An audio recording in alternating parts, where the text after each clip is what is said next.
Picture this. You're standing at the cruise terminal. Your bags are checked. Your family's excited. You walk up to the counter, hand over your documents, and the agent looks at you and says, "I'm sorry, we can't board you today." No refund, no rebooking. Your vacation is over before it starts. And the reason? Something you could have handled in 10 minutes, 7 days ago. Every single year, thousands of passengers lose their cruise over things that are completely avoidable. Not storms, not mechanical failures. Forgotten tasks, overlooked details, tiny mistakes made in the final week before departure.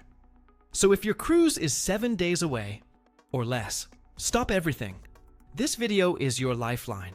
I've spent years studying what separates cruisers, who have the vacation of a lifetime, from the ones who start their trip stressed, frustrated, or worse, stranded at the port. And it almost always comes down to what happens in this final week. Not the months of planning before it. Not the excitement of choosing a ship. The last 7 days. That's where cruises are saved or ruined. So here's what we're going to do. I'm going to walk you through every single day, day 7, all the way down to embarkation morning, and tell you exactly what to handle and when. Think of this as your countdown checklist. Follow it, and you'll board that ship more prepared than 95% of the passengers around you. Skip it, and you might be the person I just described. Let's start the clock. 7 days out. This is where it begins. If you haven't completed your online check-in yet, you need to do it today. Not tomorrow, not the night before. Today. Here's why.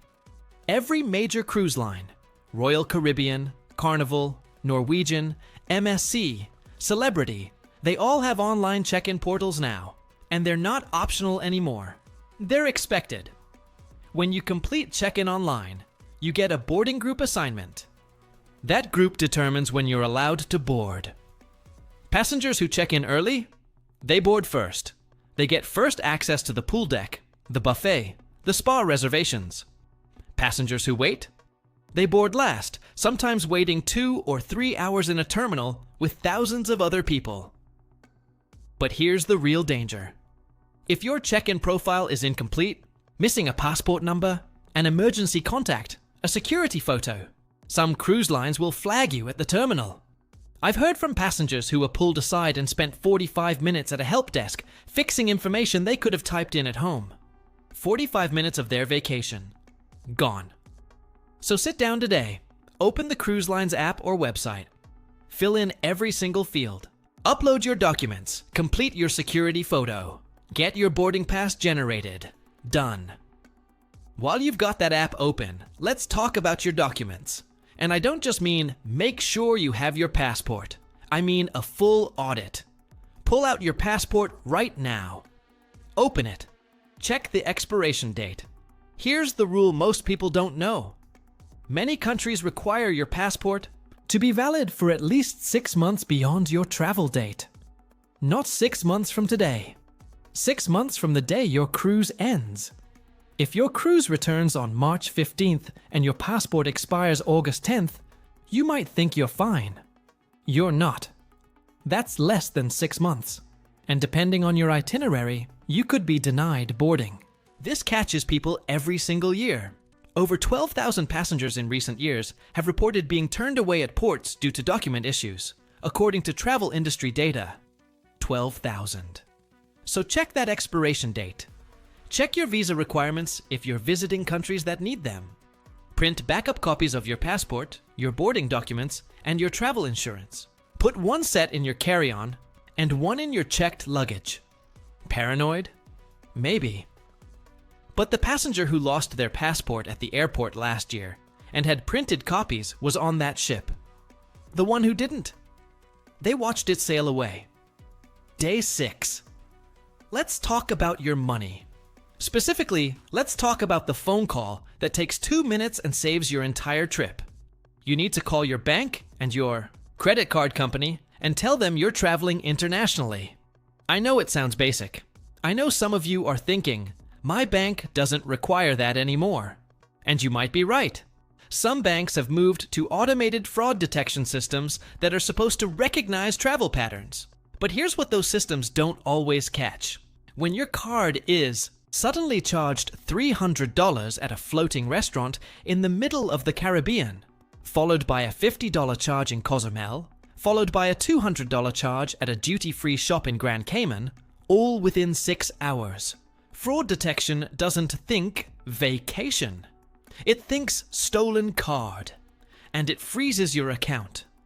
I talked to a couple last year who couldn't pay for a single shore excursion for 3 days because both of their cards were locked.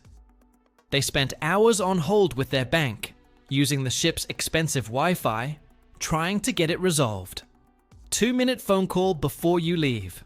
That's all it takes. While you're at it, check your cruise line account and make sure your onboard spending card is linked to the right payment method. Some lines let you set a daily spending limit too, which is smart if you're budgeting. Now, here's something that could save you thousands of dollars, and most people never think to check it this close to departure. Your travel insurance. If you bought it, good. But when did you buy it? And what does it actually cover? Because here's the thing many passengers discover too late.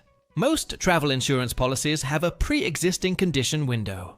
If you or anyone on your booking has a medical condition that was treated or changed within a specific period before departure, often 60 to 180 days, it might not be covered unless you purchased the policy within a certain number of days after your initial cruise deposit. Miss that window? Your coverage for that condition is void, and it's buried in the fine print.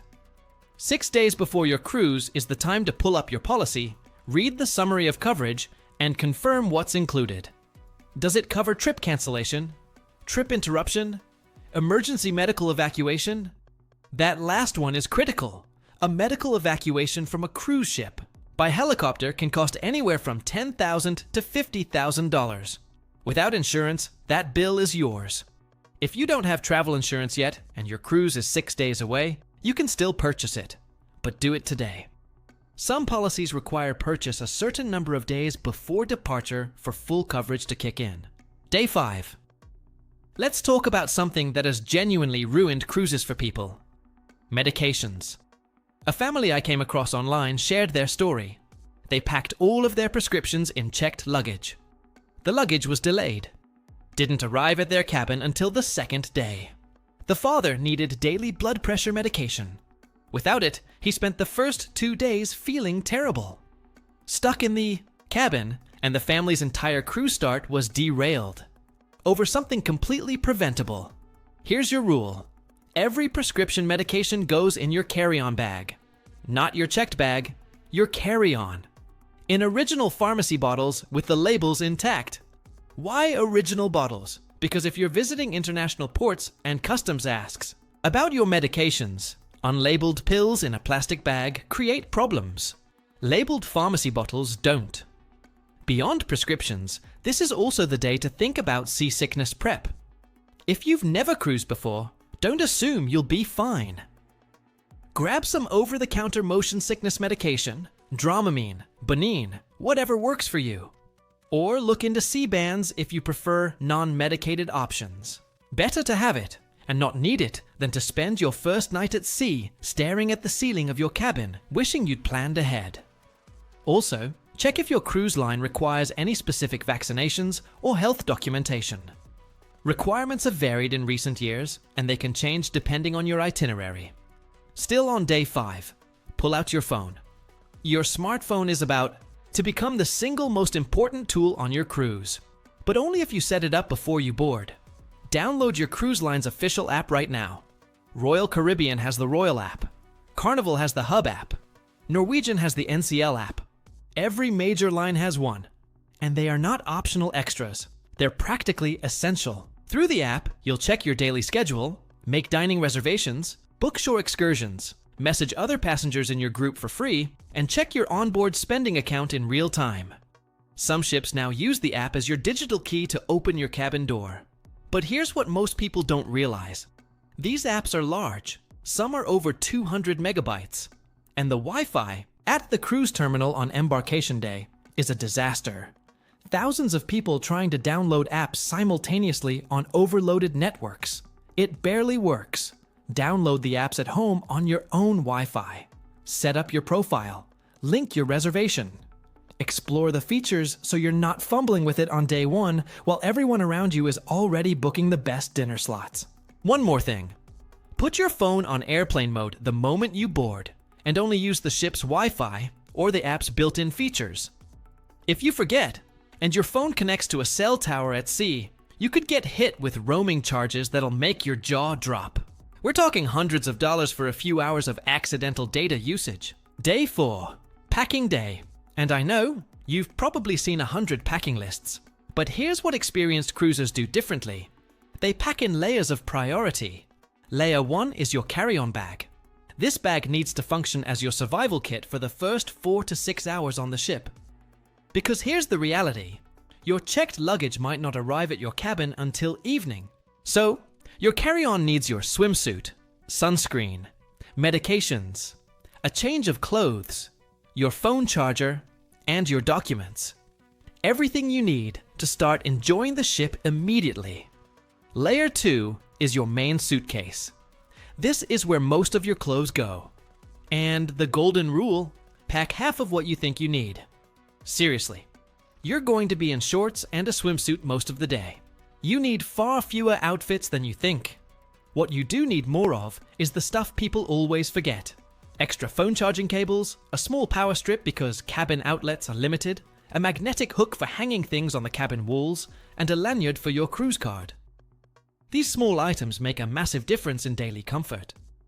Layer 3 is your formal night outfit. Yes, most cruise lines still have at least 1 or 2 formal or dress-up nights. You don't need a tuxedo, but a nice pair of slacks and a button-down for men, or a cocktail dress for women, goes a long way. While you're getting organized, open that cruise app one more time. 4 days before departure is your last real window to lock in the best shore excursions and specialty dining reservations. Here's what most first-time cruisers don't understand. The best excursions sell out weeks in advance, but there's usually a second wave of availability that opens up about a week before sailing, as passengers cancel or change plans. Day 4 is the sweet spot to check.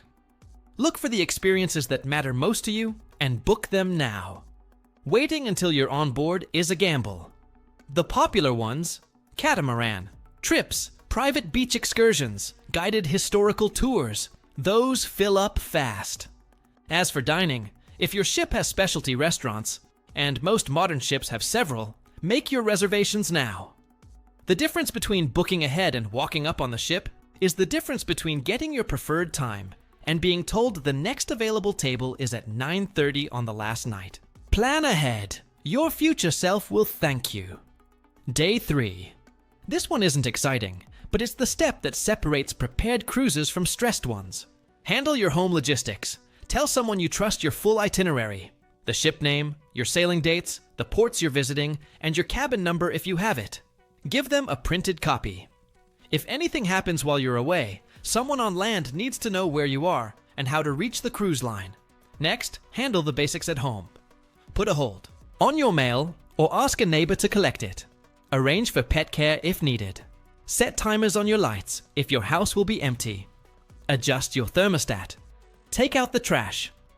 These sound trivial, but coming home from a perfect cruise to a house full of problems kills the afterglow fast.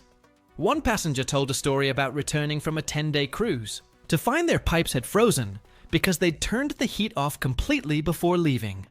Thousands of dollars in water damage. 30 seconds adjusting the thermostat would have prevented all of it. 2 days out. This is when it gets real. Print your luggage tags. Every cruise line provides them through the check-in portal, and you need to print them, cut them out, and attach them to your checked bags. Without these tags, your luggage can't be sorted and delivered to your cabin. I've watched passengers at the terminal scrambling to handwrite cabin numbers on scraps of paper because they forgot to print their tags. Does it work? Sometimes. Is it stressful and avoidable? Absolutely. While you're at it, finalize your transportation to the port. If you're driving, research parking options and reserve a spot. Cruise terminal parking fills up and prices vary wildly, sometimes from $20 to $40 per day, depending on the port. If you're flying, confirm your flight times and build in a buffer. Travel experts consistently recommend arriving the day before your cruise and staying at a hotel near the port. Why? Because if your flight is delayed or cancelled on embarkation day, the ship will not wait for you. It legally can't. It sails on schedule. And you'll be watching it leave from the airport terminal. A one-night hotel stay near the port costs a fraction of what you'd lose if you missed the ship entirely. One day, tomorrow you cruise. Tonight, you do the final sweep. Here's my 60-second mental checklist that catches what most people miss. Documents, passport, ID, boarding pass, insurance paperwork. All in one waterproof pouch in your carry-on. Wallet. Notify bank. Check you have at least some cash and small bills for tips at ports. Carry-on. Swimsuit, medications, sunscreen, charger, change of clothes. Suitcases. Luggage tags attached, locked or secured. Phone. Cruise app downloaded, set to airplane mode reminder. Home. Thermostat set, mail held, lights on timers. Pets arranged, trash out. Transportation. Parking reserved or rideshare scheduled. Departure time set with buffer. Go through it. Check every item, then charge every device overnight. Full batteries for tomorrow. This is it. Embarkation day. And what you do in the first 30 minutes at that terminal sets the tone for your entire vacation. Arrive early. Most cruise lines start boarding between 10:30 and noon, but if your boarding group allows early arrival, take it. The earlier you board, the more of the ship you get to explore before the crowds settle in. When you step on that ship, don't head to your cabin first. Your cabin probably isn't ready yet anyway. Instead, head straight to the buffet or the pool deck. Grab lunch. It's included from the moment you board. Claim a spot by the pool. Let the vacation energy hit you. Then, and this is the insider move, walk to the spa. Most cruise ships offer a deeply discounted spa package on embarkation day only. It's a promotional deal to fill their schedule for the week. You can get treatments at 30 to 50% off, but only if you go early. By mid-afternoon, the deals are gone. After that, explore the app. Check tonight's dinner time. Browse tomorrow's port schedule. Settle into the rhythm of ship life. Because here's the thing. You did the work. 7 full days of smart preparation. While other passengers are stressed, scrambling to download apps on terrible Wi-Fi, wondering where their luggage is, and realizing they forgot to notify their bank. You're already poolside, drink in hand, completely relaxed, exactly the way a cruise should start. Let's bring it all together. In the last 7 days before your cruise, you need to nail your online check-in and document audit. You need to call your bank, verify your insurance, and prep your medications. You need to download the apps, pack smart with your carry-on as your lifeline, and lock in your reservations. Handle home logistics, print your luggage tags, do the final sweep, and on embarkation morning, board early, eat first, hit the spa, and relax. That's it. That's the complete countdown. And now you know what most cruisers figure out the hard way, or never figure out at all. You're not winging it anymore. You're cruising with a plan, and that plan is going to save you time, money, and stress from the moment you step on that gangway. If this helped you feel more prepared, do me a favor. Hit that subscribe button. I've got more cruise guides coming that are going to make your trip even better. And drop a comment below telling me, how many days until your cruise? I want to hear about it. Now go finish packing. You've got a cruise to catch.